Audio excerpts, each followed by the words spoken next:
वालेकुम दोस्तों। आज एक बार फिर हमने अ, अली मुस्तफ़ा को दावत जहमत दी है। अली, अस्सलाम वालेकुम। और मैंने इसलिए आपको जहमत दी कि पिछला हमने शो किया तो उसमें बहुत सारे लोगों ने कहा कि अली मुस्तफ़ा ने बहुत ज़बरदस्त हमें मालूमात दी हैं, तो आप इनको शो में दोबारा लेके आए। तो एक बार फिर उनका तारुफ भी मुख्तसर मैं करवा देता हूँ कि ये मुख्तलिफ टेलीविज़न चैनल्स के समेत इन्होंने शाम में, लिबिया में, यूक्रेन में, अफ़गानिस्तान में रिपोर्टिंग की। और इस वक्त वो कनाडा में सीबीएस टीवी के साथ काम कर रहे हैं। तो अली, आप तो अपना बड़ा ज़बरदस्त शो भी करते हैं, let Ali show you, YouTube पे। तो आप दोस्तों को वो भी ज़रूर देखना चाहिए। और आपसे हम पूछना ये चाह रहे हैं कि आपके अड़ोस पड़ोस में बहुत सारी तब्दीलियां, ज़बरदस्त किस्म की तब्दीलियां आ रही हैं। एक तरफ वेनेजुएला के सदर को अगवा कर लिया अमेरिका ने, और अब वो कह रहे हैं कि हम उनसे तेल लेंगे और तेल के पैसे हम अपनी मर्जी से उनको देंगे जब ज़रूरत होगी, ताकि अब वेनेजुएला के अवाम का कुछ भला हो जाए। इसके साथ अभी मार्को रूबियो ने यह भी कह दिया कि ग्रीनलैंड हमने लेना है क्योंकि हमारी वो कौमी सलामती का मसला है। उसके लिए अलबत्ता वो डेनमार्क की हुकूमत के साथ अगले हफ्ते मुलाकात के लिए जा रहे हैं। और कनाडा भी बहुत दूर नहीं है अमेरिका से, क्योंकि कनाडा का और जो तेल वेनेजुएला में है वही बताया जाता है कि कनाडा में भी है, जो कि अमेरिकी रिफाइनरियों में चलाया जाना है। तो ये बताएं कि ये जो प्रोजेक्शन ऑफ पावर जो कि अमेरिका की तरफ से हो रही है, डोनाल्ड ट्रंप ने कर दी है, इसका ये कहीं जाके रुकने वाली है? उसकी वजह से जहाँ पे आप हैं, कनाडा में हैं, अ, तशवीश पैदा हुई हुई है कि ये शख्स क्या करने जा रहा है, पूरे निज़ाम को दरहम बरहम कर रहा है। पहले तो आपका बहुत बहुत शुक्रिया इम्तियाज साहब कि आपने दोबारा बुलाया। It's always a pleasure to come and speak to you. आपके ऑडियंस से भी बात करने का मौका मिलता है। एक बहुत ही अजीब सी एक एनवायरनमेंट बन गई है, क्योंकि इससे पहले आपकी उम्र, आपने बहुत कुछ देखा हुआ है, मुझसे ज़्यादा देखा हुआ है, एक्सपीरियंस किया हुआ है, मगर किताबों के अलावा और कोई मेरा तो सहारा नहीं है जो मैं देख रहा हूं अभी। और उन किताबों के अंदर भी एक बड़ा ही कोवर्ट और ढका छुपा एक रवैया था जो बयान किया जाता है कि जी हाँ, मकसद मकासद शायद वाइट सुप्रेमेसी के, एम्पायर के, इंपीरियल या साम्राज्य के हमेशा बरकरार रहे हैं, मगर जिस तरीके से ट्रंप ने आके उन सब चीजों को बेनकाब किया है और बिल्कुल ही एक तरीके से नंगा नाच जो वो कर रहा है, कि मैं तस्वुर नहीं कर सकता था। हमने अफगानिस्तान के अंदर भी जंग देखी, इराक के अंदर भी हमने देखा सदाम हुसैन को कि हुकूमत को किस तरीके से गिराया गया जॉर्ज डब्ल्यू बुश के इक्तदार के अंदर। मगर ट्रंप ने तो जाके सीधा वो पहुंचा है वेनेजुएला, अपने स्पेशल फोर्सेस, डेल्टा फोर्स उसने भेजी है, और 80 लोग मारे हैं, जिसके अंदर से तकरीबन 40 क्यूबन गार्ड थे मदूरो के। और उसको और उसकी बीवी को किडनैप किया। और इसके ऊपर मैं बात करता हूं कि हम लफ्ज इस्तेमाल करते हैं अबडक्ट या किडनैप, तो हमें यहां पे आपने जिक्र किया टेलीविजन चैनल्स का, स्टेट मीडिया का, कनाडा के अंदर भी ये बताया जा रहा है कि जी आप अबडक्ट या किडनैप का अल्फाज इस्तेमाल नहीं कर सकते। अच्छा। आप इन्वेजन का अल्फाज इस्तेमाल नहीं कर सकते। आप इंटरवेंशन कह सकते हैं या कोई और ऐसा लफ्ज इस्तेमाल कर सकते हैं कि जो मुनासिब समझा जाए। तो अगर आप बात करते हैं नॉर्थ और साउथ की, शमाल और जनूब की, और जनूब के अंदर अब आप हम जैसे लोगों को पाते हैं, हमारे रंग जैसे लोगों को, जिसके अंदर मदूरो साहब भी हमारे रंग जैसे ही हैं। वो साउथ अमेरिका, वेनेजुएला के अंदर उन्होंने सोशलिज्म का परचम उठाया हुआ था ह्यूगो चावेस के बाद, और उनका लिंक था क्यूबा के साथ भी, और क्यूबा से ही उनकी जो जो गार्ड टीम थी वो आए थे। उसके अंदर कर्नल भी था, जो उनका चीफ कर्नल था, वो पोप, मेरे ख्याल से पोप फ्रांसिस या पोप जॉन पॉल की डिटेल का भी हिस्सा रहा है, जो अच्छा। क्यूबा के अंदर उन्होंने ट्रिप की थी कई साल पहले। उसको भी उन्होंने मार दिया।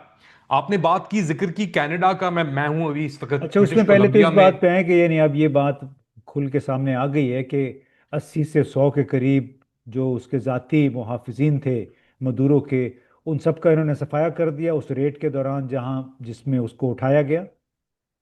40 की कंफर्म्ड है कि 40 उनकी सिक्योरिटी डिटेल के जो लोग थे उनका सफाया कर दिया गया। बाकी जो लोग मारे गए, उसके अंदर खवातीन भी हैं, उसके अंदर डिफरेंट किस्म के लोग हैं, सिविलियंस मौजूद हैं, मगर जो 40 की डिटेल है ये कंफर्म है बिल्कुल।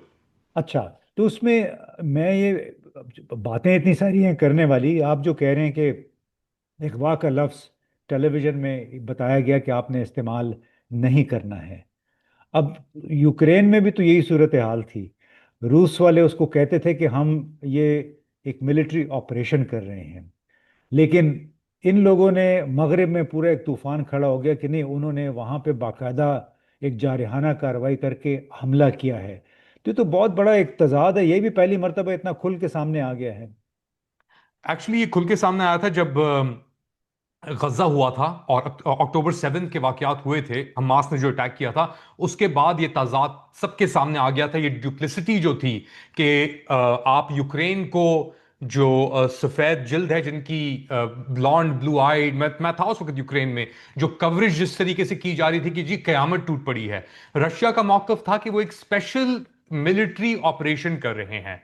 दूसरी जानिब से जो यूक्रेन के हिमायती थे, जिनके अंदर कनाडा भी है, उसके ऊपर मैं बात करूंगा क्योंकि मैं कनाडा में हूं इस वक्त मौजूद, और कार्नी साहब गए हुए हैं, जो यहाँ के वजीर आजम हैं, यूक्रेन समिट अटेंड करने के लिए, जो फाइनेंसिंग है और सिक्योरिटी गारंटीज के ऊपर इस वक्त यूरोप पहुंचे हुए हैं वो।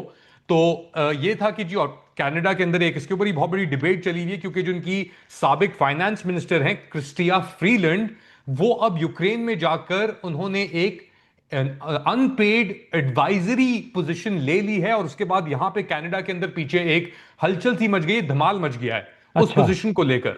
ओके। तो मैं आपको तो थोड़ा उसके बारे में बताता हूँ। क्रिस्टिया फ्रीलैंड, उनके मेरे ख्याल से वालदा के जो ताल्लुक है वो यूक्रेन से है ओरिजिनली, और वालिद का ताल्लुक जो थे वो कहीं यूरोप या यूरोपियन ममालिक से उनका था। उनके जो नाना थे, उन्होंने, उनको अक्यूज किया जाता है और ये रिकॉर्डेड भी है कि वो प्रो हिटलर नाटसी पब्लिकेशंस पब्लिश किया करते थे यूक्रेन के अंदर। तो यहां पे वो आई, और वो एक जमाने में वजीर आजम की कैंडिडेट के लिए भी लड़ रही थी, जस्टिन ट्रूडो के साथ की हुकूमत में भी थी। ये हुआ कि अभी हाल ही के अंदर कुछ दिन पहले उनका स्टेटमेंट आया कि जी वो कनाडा से तो मैं तो वैसे ही नहीं रहती वो, मगर मेंबर ऑफ पार्लियामेंट हैं, वो पार्लियामेंट्री पोजीशन अगले 2 हफ्ते में वेकेट करेंगी और जा रही हैं वो यूक्रेन। तो उसके बाद यहां पे ऑपोजिशन ने कहा कि ये किस तरह कर सकते हैं आप, अगर आपका तो कॉन्फ्लिक्ट ऑफ इंटरेस्ट है, आप 2 हफ्ते तक भी आप एमपी नहीं रह सकती, एक कूलिंग ऑफ पीरियड चाहिए होता है आपको कनेडियन लॉ के अंदर। और प्राइम मिनिस्टर कार्नी को इसका इल्म था सब चीजों का।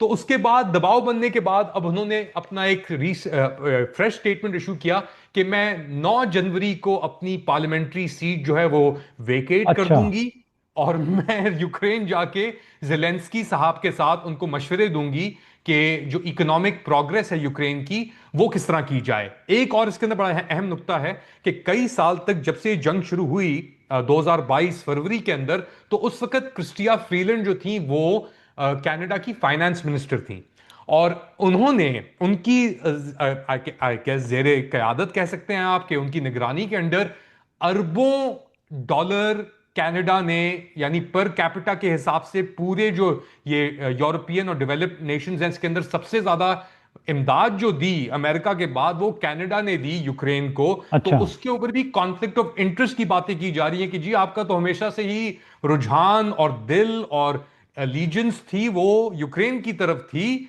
ये तो आपने कुछ और कर दिया, आपको तो जेल जाना चाहिए। तो अब यहां पे ये डिबेट छिड़ गई है। अच्छा, मगर तो इसमें तो दोबारा बड़ा आता अच्छा हूं मैं उनको यहां भी, पे, उसको भी नजर आ गया होगा कि ये तो पैसे बनाने का बड़ा अच्छा तरीका है। क्योंकि अब मेरा ख्याल क्योंकि है अभी यूरोप गए वाले हैं। इकट्ठे हो गए हैं ना कि हमने यूक्रेन की मदद करनी है। अगर पीस डील हो जाता है या ट्रम्प उसमें से निकल जाता है, अमेरिका निकल जाता है तो। और अभी आपका तो ताल्लुक जर्मनी से भी रहा है, अल्मानिया से भी रहा है इम्तियाज साहब। वहां पे जो अभी उनके हर्ट्स हैं, मेरे ख्याल से चांसलर, नर्स। वो कह रहे हैं कि हम यूक्रेन की सिक्योरिटी गारंटी ना सिर्फ यूक्रेन की लेंगे, बल्कि पूरे यूरोप की लेंगे। अब इसके अंदर इतनी मुनाफिकतें हैं, इतनी इंटरेस्ट लाइन हो चुकी हैं। रशिया को उन्होंने बड़े अरसे तक एक एक मॉन्स्टर के तौर पे पेश किया, और अब जो ये वेनेजुएला में हुआ है, इसके ऊपर ये भी बात की जा रही है कुछ सेक्टर्स के अंदर कि ये क्विड प्रो क्वो है। इसका क्या मतलब हुआ क्विड प्रो क्वो का, कि ट्रंप साहब और पुतिन साहब के दरमियान एक मुकमुका हो गया है कि आप यूक्रेन लें, उसको संभालें जो आपको वहां पे करना है, हमें वेस्टर्न हेमिस्फीयर के अंदर वेनेजुएला और ये जो बाकी दीगर एरियाज हैं इनके ऊपर अपना कब्जा और हुक्मरानी जमाने दें। हाँ, मतलब ये उसमें कह सकते हैं, लेकिन वो जेफरी सैक्स जो अमेरिकी इकोनॉमिस्ट भी हैं और इंटरनेशनल अफेयर्स के माहिर भी हैं, उन्होंने कहा कि ये थोड़ी सी गलतफहमी है, हमें ये बात नहीं करनी चाहिए कि चूंकि पुतिन ने वहाँ पे किया यूक्रेन में, लिहाजा डोनाल्ड ट्रंप ने ये काम करने में आफियत समझी कि ठीक है जी, वेनेजुएला पे हम कब्जा कर सकते हैं बिलवास्ता तरीके से। क्योंकि जेफरी सैक्स का ये कहना है कि तो रूस ने जो किया वो तो नेटो के जवाब में था, कि नेटो मुसलसल एक एक करके, एक से एक जितनी भी बाल्टिक रियासतें थीं उसमें अपना असर बढ़ा रहा था, और फिर यूक्रेन में भी आके अड्डे बनाना चाह रहा था, तो लिहाजा रूस ने उसके जवाब में ये कार्रवाई की। चलें, उसमें अच्छी बात है आपने ये मुनाफकतों की जो बात की ना, कि यूक्रेन और उसके बाद गाजा में जो कुछ अब इसराइल ने किया, उसने तो तमाम पर्दे हटा दिए। अब वो पर्दे जो हट गए तो उसकी वजह से एक और बहुत बड़ा पर्दा हटा, कि जो पाकिस्तान जैसे ममालिक थे, अ, तरक्की पजीर ममालिक, उनके हवाले से अमरीकी और मगरबी, खासतौर पर मगरबी यूरोपी जो हुकूमतें थीं, उन्होंने तो बड़ा ज़बरदस्त एक पोजीशन ली हुई थी कि जी हमें यहाँ पे ह्यूमन राइट्स चाहिए, हमें यहाँ पे जमहूरियत चाहिए, अदल और इंसाफ चाहिए। तो उस वो जो रिजीम थी वो तो अमलन बिल्कुल ख़त्म हो गई है। क्योंकि आपने भी तो देखा कि शाम में क्या हुआ, और इस वक्त अभी क्या हो रहा है मुत्तहदा अरब अमारात और सऊदी अरब के दरमियान।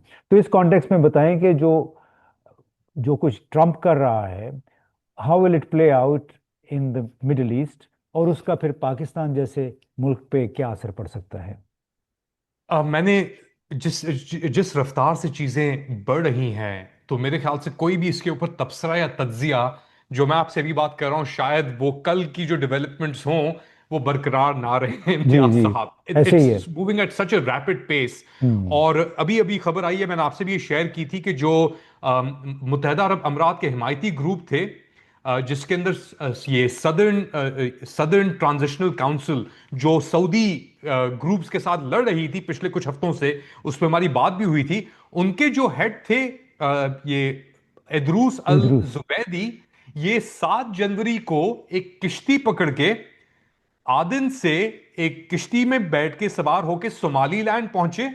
सोमालीलैंड आप जानते हैं वहां पे क्या हो रहा है। इसराइल के जो गिदियोन सार थे वो पहुंचे हुए थे कुछ दिन पहले, उनकी सोमालीलैंड के लीडर के साथ एक प्रेस कॉन्फ्रेंस भी हुई जहां पे उन्होंने फलस्तीनियों की बात भी की। मगर 7 जनवरी को एदरूस साहब एक किश्ती में बैठ के सोमालीलैंड पहुंचे, और वहां से उन्हें एक मुत्तहदा अरब अमीरात का जहाज लेकर अबू धाबी के अल रीफ एयरबेस लेके पहुंचा। ये खबर आ रही है यमन से, और जो सऊदी अरब के हिमायती मिलिशिया हैं वो ये खबर दे रहे हैं कि वो अपनी जान बचा के भागे हैं। रियाद को उन्होंने रिक्वेस्ट डाली थी कि जी मैं आके आपसे मुज़ाकरात करना चाहता हूं, बात करना चाहता हूं। रियाद ने उस रिक्वेस्ट को मुस्तरद कर दिया, और उसके बाद ये अब खबर आई है, जो ताज़ा खबर है, और मेरे ख्याल से ये थोड़ा इसके ऊपर रोशनी भी डालती है कि एक्चुअली हो क्या रहा है। बड़ी लेयर्स हैं इसके अंदर। मार्को रूबियो और जो सऊदी वजीर खारजा हैं उनकी मुलाकात भी हुई है। लग ये रहा है कि अमेरिका और सऊदी अरब एक पेज पे आ रहे हैं यमन को लेकर। यमन के अंदर सऊदी मिलिशिया जो उनके बैक ग्रुप से, उन्होंने कंप्लीट सफाया कर दिया है एक तरीके से एसटीसी का। सो मच सो के जो उसका लीडर था एदरूस, वो भी भाग गया है सोमालीलैंड के थ्रू मुत्तहदा अरब अमीरात की तरफ। अब सऊदी अरब का अगला क्या गेम प्लान है, क्योंकि सऊदी अरब का एक स्टेटमेंट ये भी आया है कि हम इस पूरे खित्ते के अंदर, जिसके अंदर यमन भी शामिल है, जिसके अंदर सोमालीलैंड भी शामिल है और सोमालिया भी शामिल है, हम इसको टुकड़े होने नहीं देंगे। और इसके ऊपर एक कन्वर्जेंस भी हो रही है तुर्की की और सऊदी अरब की। इनफैक्ट तुर्की और सऊदी अरब एक नेवल अरेंजमेंट के ऊपर, दोनों के नेवल चीफ्स की भी मुलाकात हुई है। मेरे ख्याल से जो सऊदी नेवल चीफ थे वो फ्लाई इन करके गए अंकरा। पाकिस्तान के अंदर भी दोनों सफीर, जो सऊदी सफीर हैं और तो टर्किश सफीर हैं, उनकी मुलाकातें भी हुई हैं। तो एक नई कन्वर्जेंस आ रही है तुर्की और सऊदी अरब के दरमियान सोमालिया और सोमालीलैंड को लेकर। सोमालिया के अंदर तुर्की के बड़े असासे मौजूद हैं, उनका एक बेस मौजूद है, उधर मैं जा चुका हूं, रिपोर्टिंग भी मैंने वहां से की है। हम्म। टर्की वहां पे मैरीटाइम सिक्योरिटी के लिए भी ट्रेनिंग कर रहा है। टर्की की बहुत इंटरेस्ट मौजूद है सोमालिया के अंदर और हॉर्न ऑफ अफ्रीका के अंदर। यहां पे कुछ साल पहले तक ये पायरेट्स या बेसिकली जो बहरी कज़ाक थीव, उसको कहते हैं ना, हम अपनी जो किताबों में कहते थे, बहरी कज़ाक। बहरी कजाक उनको उनकी सिक्योरिटी के लिए, उन पैसेंजर्स की सिक्योरिटी के लिए कर रहे थे। तो टर्की की इंटरेस्ट वहां पे मौजूद है, और अब ये इंटरेस्ट कन्वर्ज हो गई है, अलाइन हो गई है सऊदी अरब के साथ, ना सिर्फ सोमालिया में बट हॉर्न ऑफ अफ्रीका में, बट लग रहा है यमन के अंदर भी। अब इसके बाद अगर ये जीरो सम गेम है और इतनी तेजी से ये सब चीजें यानी तेज रफ्तार से मूव कर रही हैं, तो इसके अंदर फ्लिप साइड क्या होगी? मुत्तहदा अरब अमीरात और इजराइल एक साथ खड़े थे, और मूव जो थी उनकी वो भी लग रहा था कोऑर्डिनेटेड है एक हद तक। अब एमबीजी मुत्तहदा अरब अमीरात के जो सदर हैं उनकी आमद हुई पाकिस्तान। अब तो यानी कुछ हफ्ते ही हो गए उस बात को, मगर लगता है कि कई महीने गुजर गए हैं। और वहां पे उनको वेलकम भी दिया गया, और उसी के दौरान ये पूरा सदर्न ट्रांजिशनल काउंसिल का जो ये सिलसिला था जारी भी हुआ, और फिर मुत्तहदा अरब अमीरात ने अनाउंस भी किया कि हम पुल आउट कर रहे हैं। उससे कबल पाकिस्तान ने लिबिया के अंदर जो जंगजू हफ्तार और उसका मिलिशिया है उसके साथ भी एक डील की थी, हम्म। जिसके तहत वो JF-17 फाइटर जेट उनको प्रोवाइड करने थे। वो डील भी मुत्तहदा अरब अमीरात ने करवाई थी। अब उसके ऊपर बड़े सवालिया निशान बन गए हैं कि ये डील अब थ्रू भी होगी कि नहीं होगी, क्योंकि अब सऊदी अरब अपने आप को फुली, अब खुल के वो सामने आ गया है, खुल के अपने आप को एग्जर्ट कर रहा है इस पूरी सिचुएशन के अंदर। एक बड़ा अहम इसके अंदर हाँ, पॉइंट है एक्चुअली जिसके ये तो ऊपर मेरे बड़ी ख्याल से हमें रोशनी ये तो डालने की जरूरत है। हाँ जी, जो सऊदी अरब और मुत्तहदा अरब अमारात की इस जंग में अब एक बार फिर पाकिस्तान जो है वो यहाँ भी फंस फंस रहा है आपके ख्याल में? क्योंकि हमने तो JF-17 देने थे उसको खलीफा हफ्तार को, लेकिन खलीफा हफ्तार जो है वो सऊदी अरब का मुखालिफ है। तो अब ये वो जो डील वगैरह थी, हमारा स्ट्रेटेजिक एक अलायंस था, हमें बताया गया था कि हमने सऊदी अरब के साथ मुआहदा किया हुआ है, अब वो भी फिर खतरे में पड़ जाएगा। एक दिलचस्प बात मैं आपको बताता हूं, जो मुझे अभी कुछ ही देर पहले एक खबर आई है, मेरे ख्याल से अब तो कुछ घंटे हो गए उसे आए हुए, कि पाकिस्तान, ये रॉयटर्स की खबर है, इसकी कोई वजाहत नहीं आई, जिस तरह वो लिबिया की डील की जो खबर थी उसकी भी अभी तक कोई ऑफिशियल कॉन्फर्मेशन नहीं आई। ना आई लिबिया और जो ये जंगजू मिलिशिया है हफ्तार का उससे, ना आई पाकिस्तान के वजारत खारजा से, ना मिलिट्री से। और वो खबर थी कि जी $4 अरब की डील हो गई है हफ्तार के LNA मिलिशिया के साथ। हम्म। अब एक और खबर आई है, और इसके ऊपर कुछ लोग तज्जिया कर रहे हैं। वो खबर यह है कि जी पाकिस्तान और सऊदी अरब मुज़ाकरात में हैं, $2 अरब जो सऊदी अरब ने कर्ज दिया हुआ था पाकिस्तान का, उसको रोल ओवर करके या उसको कन्वर्ट करके एक $4 अरब की JF-17 की डील के अंदर। अब इसके अंदर बड़े सवालिया निशान बनते हैं। पहला तो कि जो सऊदी पूरा जो एयर इंफ्रास्ट्रक्चर है वो है अमरीकी फाइटर जेट्स के ऊपर और एडवांस फाइटर जेट्स के ऊपर मबनी। उसके अंदर डिफेंस सिस्टम्स भी इंटीग्रेट होते हैं, एयर डिफेंस सिस्टम्स भी इंटीग्रेट होते हैं। तो उसके अंदर चाइनीज इंटीग्रेशन नामुमकिन है। वो कभी अलाउ नहीं करेंगे कोई चाइनीज वेपन अमेरिका सिस्टम कभी आके। मानेगा भी नहीं ना उस बात को। अब चाइना माने ना माने वो अलग बात है, मगर हम्म। ये एक नामुमकिन सी बात है कि चाइना या अमेरिका अलाउ करे उस चीज को, और अभी मुज़ाकरात भी हुए हैं। तो लॉजिकल कंक्लूजन कुछ लोग ये निकाल रहे हैं, अगर ये खबर सच हुई, उसके ऊपर ही बहुत सवालिया निशान है, कि ये जहाज लिए गए हैं सूडान के लिए। अभी कुछ ही जब ये सब कुछ हो रहा था, आपकी पाकिस्तानी क़यादत, मिलिट्री लीडरशिप पहुंची हुई है सऊदी अरब, उसी वक्त एक सऊदी डेलीगेशन गई है, हाई लेवल डेलीगेशन, और उनकी मुलाकात हुई है जो सूडान के सदर हैं अल बुरहान उनसे।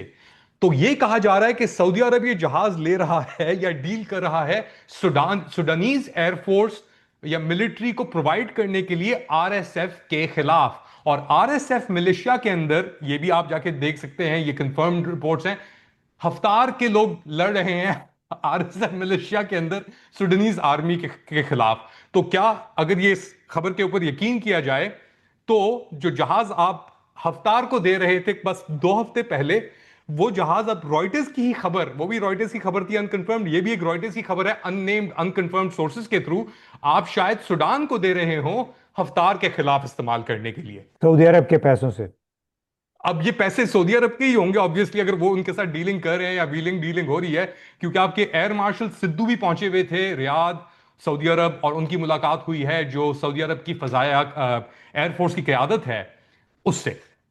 अच्छा, तो ये तो पाकिस्तान के लिए तो बड़ी मुश्किल सूरत हाल पैदा हो जाएगी। ज़ाहिर है हमारी तो ये ख्वाहिश होगी कि हम ज़्यादा से ज़्यादा तैयारे, ज़्यादा से ज़्यादा सामान बेचें, जो भी ख़रीदार मार्केट में हो, लेकिन उससे फिर हमारे जो बादशाह सलामत हैं सऊदी अरब में, या दूसरे बादशाह सलामत मुत्तहदा अरब अमारात में हैं, उनका मिजाज क्या होगा, क्योंकि मुत्तहदा अरब अमारात वाले इसराइल के बड़े करीबी साथी हैं, इसराइल अमेरिका का करीबी साथी है। तो ये तो एक बहुत पेचीदा सूरत हाल पाकिस्तान के लिए पैदा हो गई है। लेकिन मैं आखिर में ये बताएं कि हम फिर, चूंकि ट्रंप से हमने बात शुरू की थी, अमेरिका से शुरू की थी, कि कनाडा में क्या कोई तशवीश पाई जाती है कि वेनेजुएला, ग्रीनलैंड और उसके बाद कनाडा की बारी आएगी?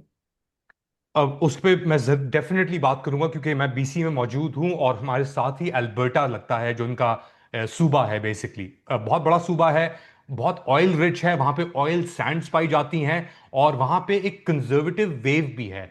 अभी कुछ दिन कबल, मेरे ख्याल से कुछ महीने हो गए एक्चुअली अब तो इसको, वहां पे एक सक्सेशनिस्ट या अलैदगी की मूवमेंट शुरू हुई हुई है, जिसके लीडर जाके ट्रम्प की इनॉग्रेशन पे भी पहुंचे हुए थे। ओह तो अच्छा। यहां पे अब ऑपेड्स लिखे जा रहे हैं बड़े अखबारों में कनाडा के अंदर कि क्या ट्रम्प जो कह रहा था 51st स्टेट आने से पहले, क्या वो अब कनाडा को तोड़ने के लिए जा रहा है। और इसके ऊपर ही बड़ी तशवीश इसलिए की जा रही है क्योंकि मार्क कार्नी का जो बयानिया आया मदूरो को की अफगा होने के बाद, और अमरीकी जो इन्वेजन थी बेसिकली एसेंशियली वेनेजुएला की, उसके अंदर उन्होंने वेनेजुएला और मडूरो के साथ जो हुआ उसको कंडेम नहीं किया।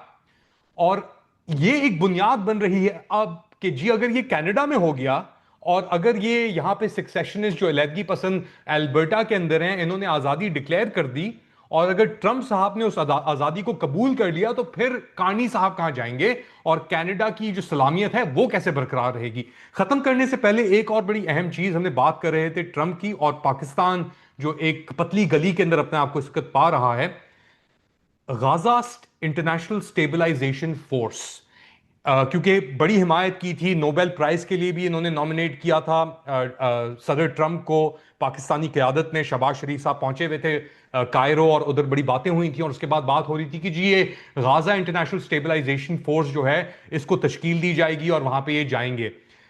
जो खबरें आ रही हैं, अजरबैजान ने पुल आउट कर लिया है, कह दिया कि जी अरबी हैं जो अपना मसला खुद ही संभालें। तुर्की की शमूलियत के ऊपर इसराइल ने रेड फ्लैग्स डाल दिए हैं।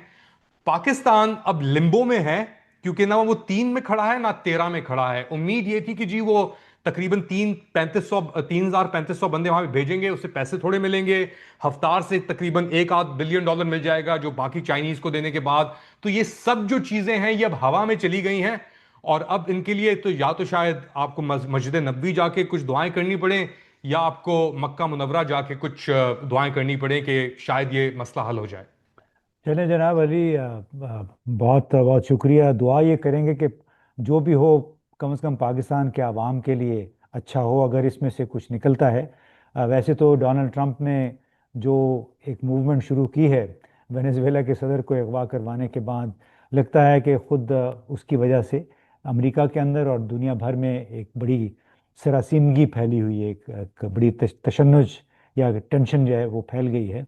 अब उसका नतीजा या असर पाकिस्तान पे क्या पड़ता है, दुआ ये करते हैं कि बुरा असर ना पड़े, लेकिन आसार कुछ अच्छे नहीं हैं। तो दोस्तों, ये बात थी अली मुस्तफ़ा के साथ। इनका शो भी आप ज़रूर देखें यूट्यूब पे, लेट अली शो यू। और बाकी इंशाल्लाह अली आपके साथ दोबारा बातचीत करेंगे फिर इंशाल्लाह। Thank you.